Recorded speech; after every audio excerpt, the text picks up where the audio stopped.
Welcome to Creative Courage Chats, a search for a new understanding of creativity and problem solving. I'm Alex Raffi.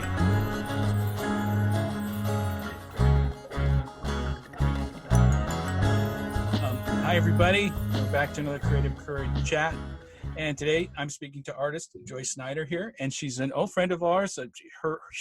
My wife and her have been in the same book club for it's been about, 60, 70 years now? You guys have been on that for a long time. Since, I don't know, I can't even think back when she wasn't in this club. It's been going 25 years now. I think we're on our 25th year. That's fantastic. And then you have the journaling that you guys do that's amazing to me too, is there's so much information out there about literature, and I don't know what you're going to do with all this great data. I don't know. And I think we're one of the few that does that, from what I know of all the book clubs that I know. Who's got the books? Who's the keeper? You're the keeper of them? Yeah, I've got them. Wow. So someday they've got to be passed over to someone else. Right. Or published. I'm sure there's stuff in there that's worth reading. I think that's kind of anyway, but that's literature, and that's a whole other thing, and that's something that's important to you clearly. And you guys, it's ridiculous how many books you've read over the years. But I want to talk about your artwork. So can you give a little bit of a history? Just tell everybody a little bit about you and how you got into it, because you started as a nurse, right? I did. I was a nurse for 40 years, and when I retired, I kind of didn't know what to do with myself, because what you've done for that many years is who you are, basically. And I was always pretty crafty. I can't say that I was arty, but I was crafty. And so it just happened that I became friends through other places with a couple real artists, and started hanging out with them. And so from there, I was influenced by them, and we just started getting together, and I said, this is fun. And I realized that, it was something that I could do to take up my time, because I kind of felt lost. Not that I wanted to go back to nursing, but Bill always kept saying to me, you need something, to be productive in your life.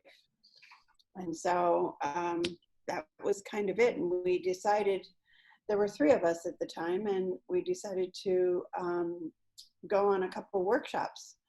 And they were great traveling workshops, like in Italy, and the first one. And there's nothing better than making art and going to great countries. So right. That's what we did. And I really found a passion for it. And I had some great teachers in different countries. And I think the piece that you bought, that you have in your house, was one of the pieces that I made after one of the worst workshops that I went to.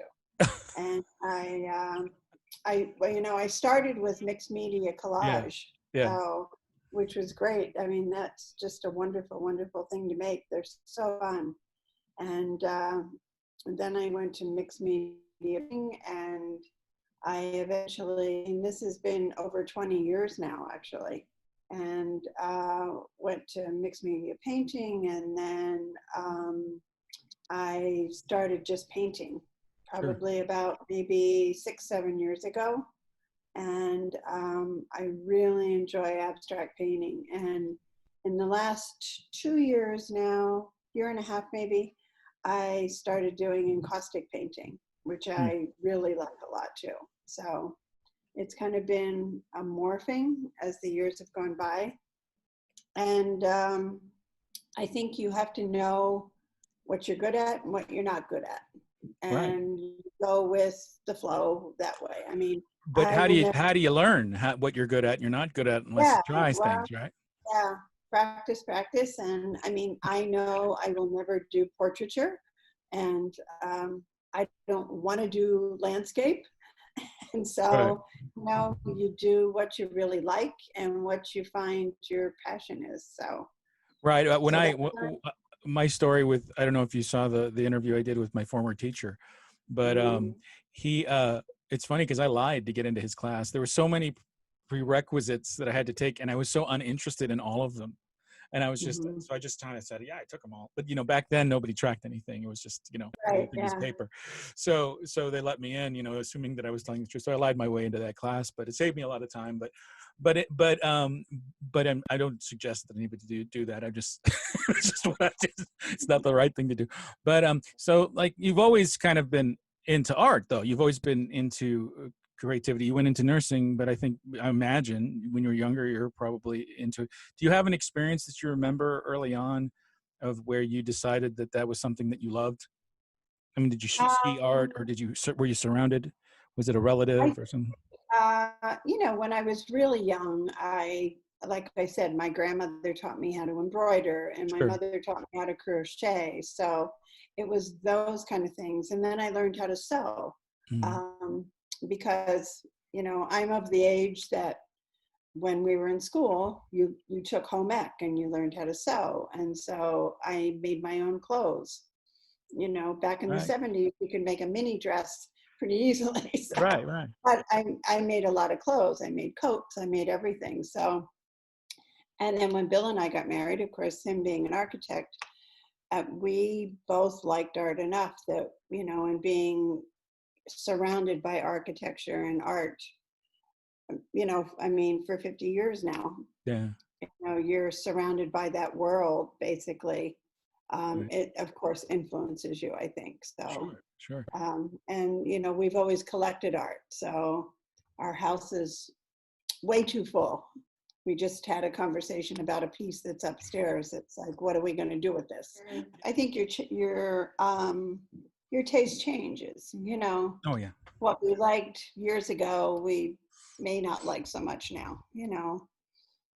And what you Right. could afford years ago, you can't. Maybe you want a little bit better, or you want an original now, as opposed to, and not maybe an original Picasso, but maybe you want an original of a friend or just a local artist rather than a print of Moreau, or something. Sure. Sure.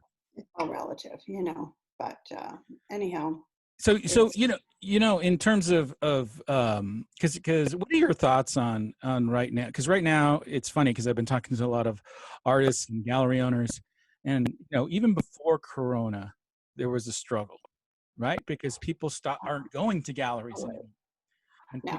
one of the things I wanted to kind of just chat with you about is kind of what it means to you, during the process and everything, because clearly it's something that that drives you forward to want to go ahead and explore, and what is it like when you have, because right now you're in a place where a lot of people kind of think, oh, I would love to have the time to just create art, right? And they have all these Yeah. things inside of them that they want to express, but they maybe do it through the way that they parent, or they do it through other things, Hmm. at work. But you have this a bit of I'm just assuming here, you have some freedom to be able to really kind of go deep right now. Oh, yeah, I definitely do. And What's that like? well, I mean, it's wonderful because, when I don't have kids at home anymore, obviously, You're off and being famous. yeah. And I don't have, when you don't have work, Yeah. and um, and what it does is it gives you something to do, and because I think we all need something, Yes. and to be able to make something, even to make something to make yourself happy, and to make the occasional other person happy, because art is it's a very hard tick to sell. And if you think you're making it and you're going to go out there and sell every piece you make, that's not going to happen. And it's it's really tough, and it's just a really you have to be able to know that what you're doing is just for your own self-satisfaction most of the time. Mhm. And and Las Vegas is a really tough a tough place to sell art. You know, I know some people that, you know, have stuff in galleries in Michigan. A good friend of mine, and I mean, I think she just, even with COVID, she just sold like 5, 6 pieces this summer, right off the bat. Boom, boom, boom, boom, boom, in a small gallery in, you know, Saugatuck, Michigan, Wow. and another gal in, you know, the I think in Massachusetts. She's got her So the stuff gallery in. was open? Yeah, yeah, Wow, that's cool. open for the summer. But Um, there's like a balance, like you were saying, between doing what you want to do and in terms of if you're the kind of artist who's looking to do it to make money and to kind of yeah, survive or work. right, right. And the Um, it's funny because it seems like that it's such a heavy weight if all of your money is coming from your work, that puts a lot of pressure on your creative it process, does.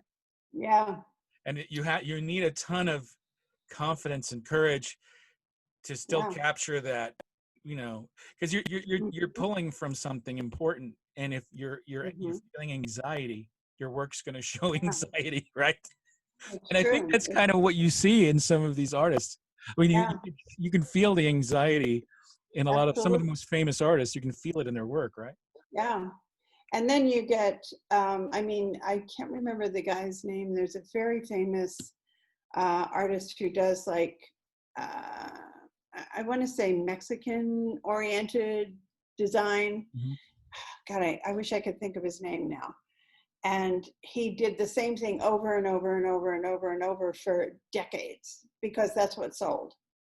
And there was a quote by him one time, and he said, if I had to do that one more time, I think I was going to kill myself. But that's what sold. And then privately, he did what he wanted. Sure. And Well, that's true. It's funny because the artists I've spoken to, they're so frustrated because they want to explore their creativity and try different mediums and that kind of stuff. But yeah, the people that are selling their work are not interested, because that's not, dude, the stuff you were doing last month, that sells. What do you do? yeah, Give me more exactly. of that. And they're like, well, I'm done Yeah, with that. We're like, no, you're yeah, not, because I'm trying to sell your work. And there's yeah. this, That's so true. Yeah. yeah, it's a really difficult thing. Um, there's an artist here in town. Her name is Jillaine Fontes. Do you mm, know her at all? no. She's a contemporary realist. She does. I actually have a couple pieces of her work here in my house. I mean, I think some of the things she does, she must paint with like 2 tiny little, you know, pieces of hair on one brush. She does incredible work, Yeah. beautiful, beautiful work, but really cool work. Um, and she's in about 4 or 5 different galleries all over. And I mean, she said this one gallery in Texas, it's like the woman wants, and I mean, she does almost like, they're not abstract, but they're very contemporary pieces, but like blown up a flower, but it'll be just a piece of a flower that's so blown up, it almost doesn't look like a flower. Sure, sure, yeah. And she said, you know, it's like they want the flower. And she started doing the flower 10 years ago, you know, and that's all they want from her is that flower. And, you know, she's moved on, but they still want that flower. And it's the same thing, you know, Yeah, because that's what sells in Texas. it's a struggle. It's a Yeah, struggle for, I mean, even if you, in yeah, terms of what you do for a living.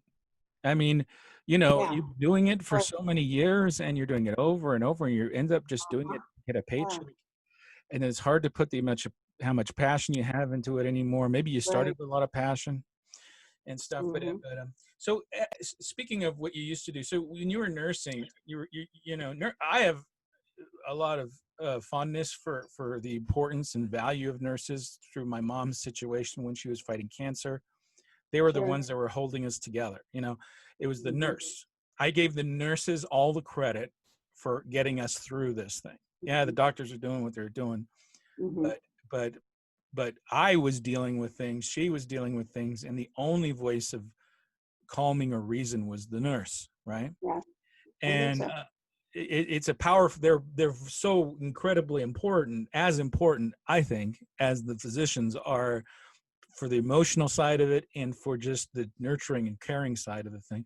So this was part of your life for a long period of time. Is some of that go into your work when you do this now? I mean, do you tap into some of that Um, when you do your work now? I don't, you know what? I don't think so much. Mm-hmm. Not on a normal, not normally when I'm doing anything. I actually am doing a commission right now for a gal. And this is probably the first time that I've thought about it when I'm doing this one piece. Her husband died. She's fairly young. She's like 50. And her husband died, I think, about a year and a half ago. Mm. And I think she's kind of ready to move on. And her house is it's kind of dark, and, there's a lot of heavy wood that was all his stuff. And so when I was painting it, I just wanted it to be light and airy and sort of uplifting, which I think she needs in the house because everything's kind of Sure. down.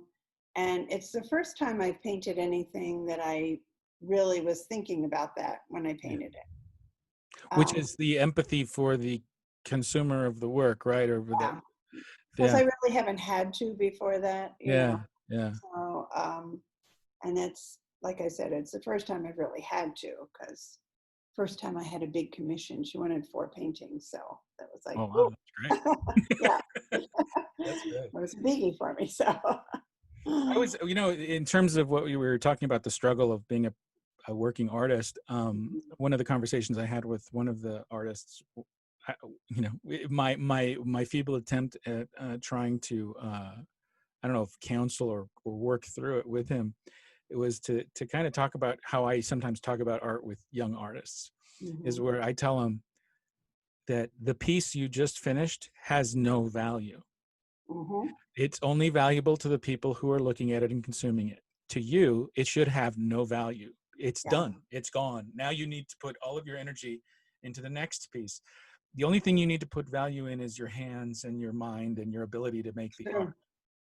And if you start turning it on that, as opposed to thinking that you have an artifact that and treating it like an artifact, then it starts to shift, because it's really delicate. You're really ego and your emotions, and people criticize your artwork and you feel like it means something bigger than it does. And people that are unqualified are always giving their opinions. Yeah, right. and it's really it's one of those things that is kind of a constant to try to go ahead and to manage and to kind of get through. Do you get a chance to talk to young people at all about art, or are you in a situation? I haven't. No, I haven't. Once in a while, I used to go into the art classroom at Snyder, but Oh yeah, not yeah, very often. Yeah. yeah. It seems the curriculums at school have become so tight. It's very hard to get into the classrooms anymore. Wow, they wouldn't just welcome you with open arms there? Not. You'd think that they would roll out the red carpet for you. Yeah. It's hard. I mean, Bill used to go in more than I did, for sure. Yeah. And the art room is certainly more open than the other schoolrooms. I used to do book club more than Oh, sure. he would go in the art room more, and I would do book club. But they're just so tight. And of course, now you can't at all. So. Right. Well, what are your thoughts on that, as far in terms of art in schools and the lack of, and that side of it? I think we need it. I think kids need to have creativity as much as they can. Right. I feel bad for classrooms. I think there's school districts. I think we're very lucky in Nevada that they've kept it, because I think there's school districts across the United States that have, ditched it, and the kids are not getting it at all. So. Well, I always, whenever I talk to somebody about this, it's interesting to me that they think that the art in school is just about art, and it's so not just about art. It's so much more than that, because it's a problem solving skill that you're exercising through whatever kind of art. I don't care what it is, even if it's writing, creative writing, or whatever it is. It's a way for a kid to get a win or feel good about themselves, Yeah. because there's so few things, unless you're like an athlete and there's a sports program or Yeah. something, but there's a lot of kids that don't have a thing that makes them feel like they're good at something. And a lot of times the art, it gets them get confidence that they can carry on into their other classes and their other thing. I spend more time with my granddaughter, and well, the other two are a little older now, but the younger one, when she's here, and I spend more time with her painting. And it's very interesting because she's 6 and she has never wanted to, a 6-year-old will normally draw a stick figure, and she won't do it. She absolutely won't. It's just like, it's not her. But she'll take 6 or 7 paints, and she'll take a piece of canvas, and she'll do like an abstract painting. She'll do all different Just jump colors right all in. over it. She'll just, and that's what she loves to do. Excuse me. But ask her to draw a picture of her family, and her teacher in kindergarten just can't get past that she just doesn't want to draw that stick figure. It's just not the way her mind works, and Right. she has never wanted to do it. She just doesn't. And I said to my daughter-in-law when they were just here a couple weeks ago, I said, you got to let her go with the color, and let her just buy her canvas and big paintbrushes and let her go for it. Well, I think structure is important, right, for young people to understand structure and following stuff like that. But that's why you need the art class, is because it doesn't all have to be that way. Right, exactly. They should be free to be able to explore things and at their own pace and whatever they want, because they're going to get that. You don't have to. It doesn't have to be global, is what I'm trying to say, in terms of education and everything. One of these days, who knows? Maybe one of these days, I'm going to open up a charter school for this thing, Creative Courage, and I want to, and I'll consult with you on a little bit on how we should approach this. Great. Yeah, that's my little bucket list thing I need to do is really one day do that, because I talk to a lot of kids and it's so funny and it's pretty standard. One of the things I know I brought it up in interviews before, and you might have already heard it if you watched one of these interviews, but I just can't get it out of my head the way that when I do my creativity class for these younger kids, and when you see some of them being so prolific and so energetic about their expression of whatever they're trying to do, and they're just heads down, they don't even look up. You talk to them and they're still drawing, and they're drawing all sorts of stuff. And I have tons of drawings in my in the house here that they've mailed me of kids that have drawn, and I've never drawn like this before. And they're little kids, right? So how, and it's just interesting to me that these kids, sometimes they have so much they want to put out there, and they don't have that outlet. Right. And that's an important stimulant for them to have in their lives, is because when you draw something and it looks like something, man, that feels like magic. That's like that's a big deal. Exactly. And when you finish a piece of a painting or a piece of art and you look at it and you go, you know what, that's pretty good. I like that. I didn't expect that to come out of me. You surprise yourself, and that act of surprising yourself has to happen a lot when you're younger, I think.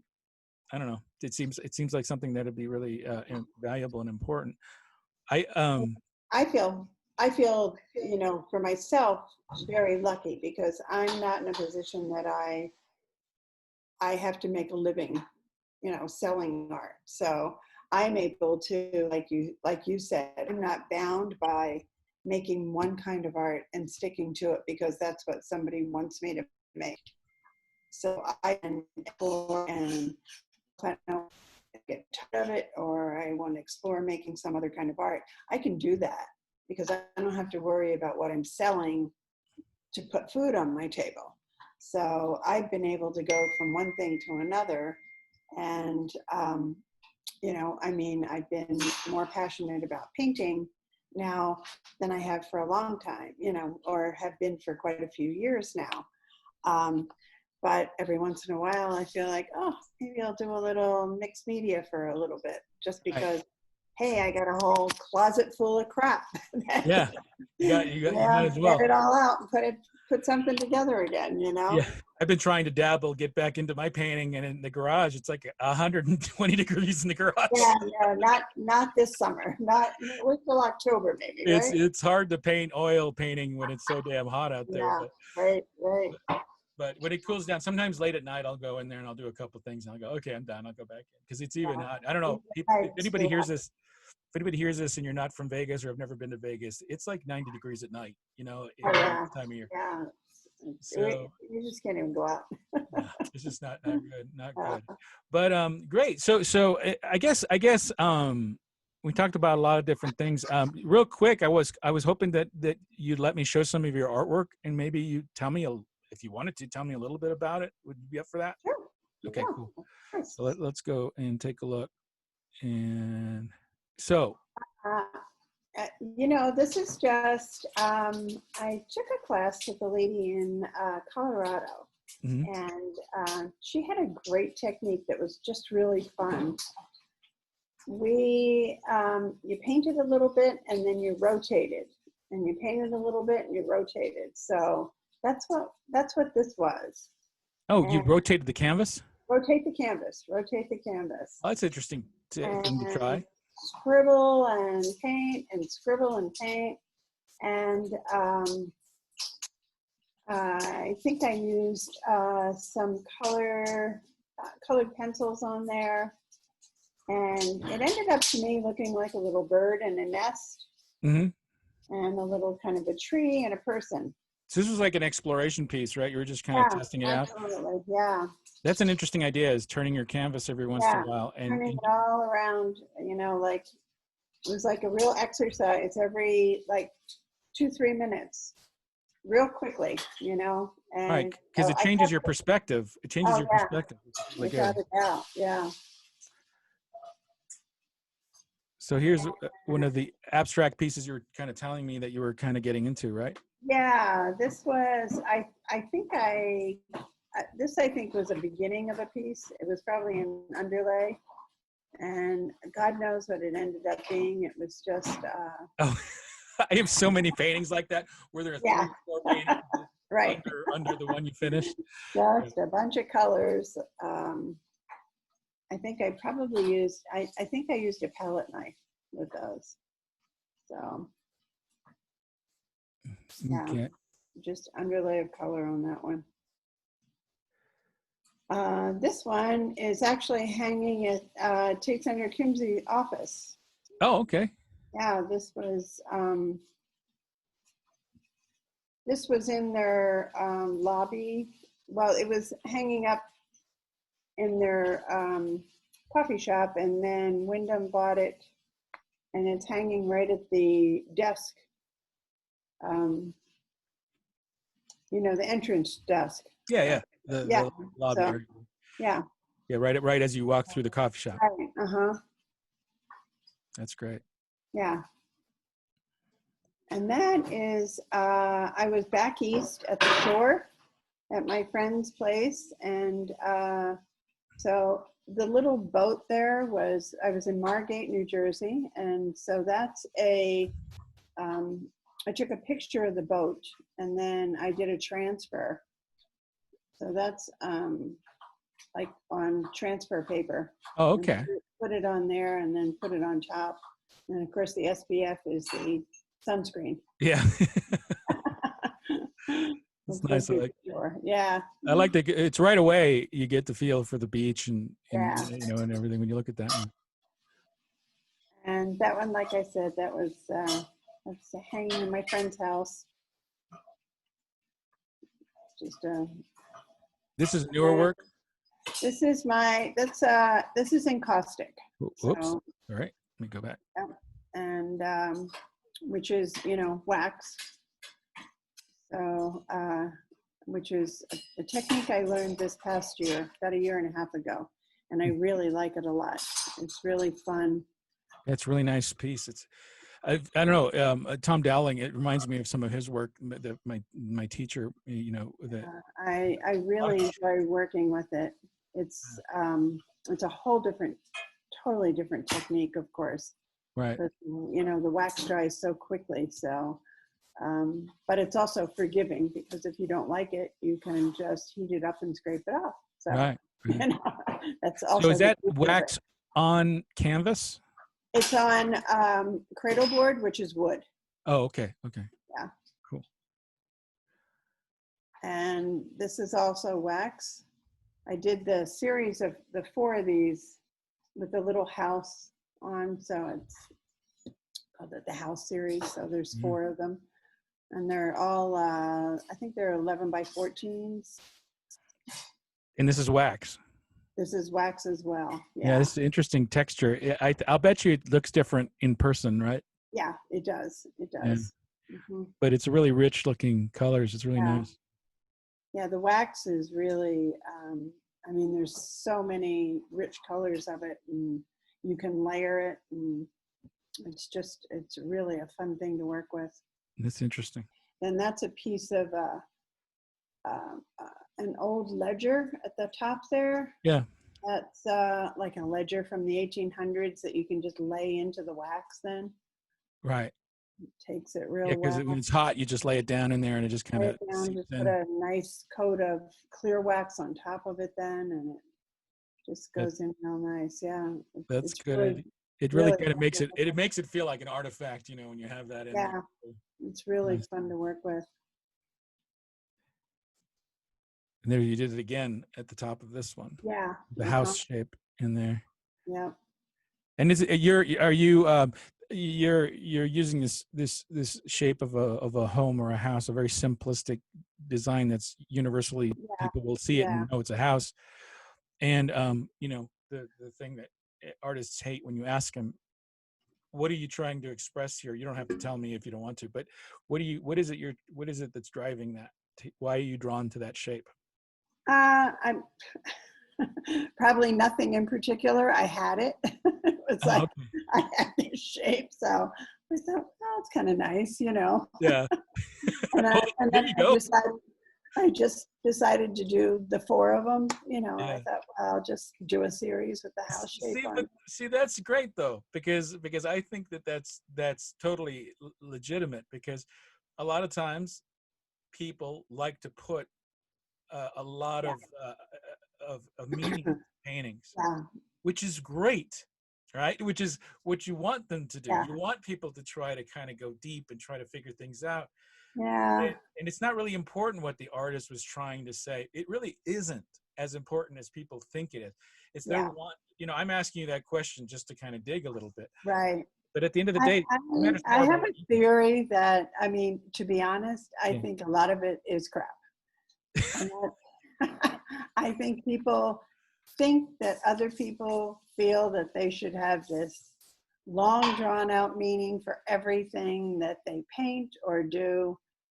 And, you know, it's like the typical gallerist who's there, you know, in the black clothes, who, you know, looks at the white painting and says, oh my God, you know?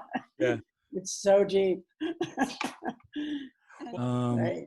So I love I didn't realize that this was wax. I wasn't sure what the medium was, but it's really, really cool looking stuff. And I love the colors. Come over and look at them in person. Yeah, I'll definitely do that. I think that's really neat.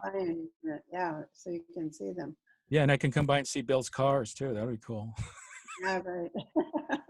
And this is mine, or this is Deb's. But we really like this piece that you did, and I know it's like from way blast from the past, but it's really, really a nice, really nice. But yeah, it's funny because we have some of your art, like, and then here's the next one. We have these 2 little guys on a display of a bunch of different artwork we have on the wall. So I see your artwork constantly every day when I walk up and down my stairs. So anyway, so that's fun to kind of go through that. I was actually thinking, because we have a lot of friends' art in our house, like we a lot of artists, people, and I was thinking I should just do a coffee table book of all of their artwork and just put that out there. Yeah, I just ordered a couple of your books.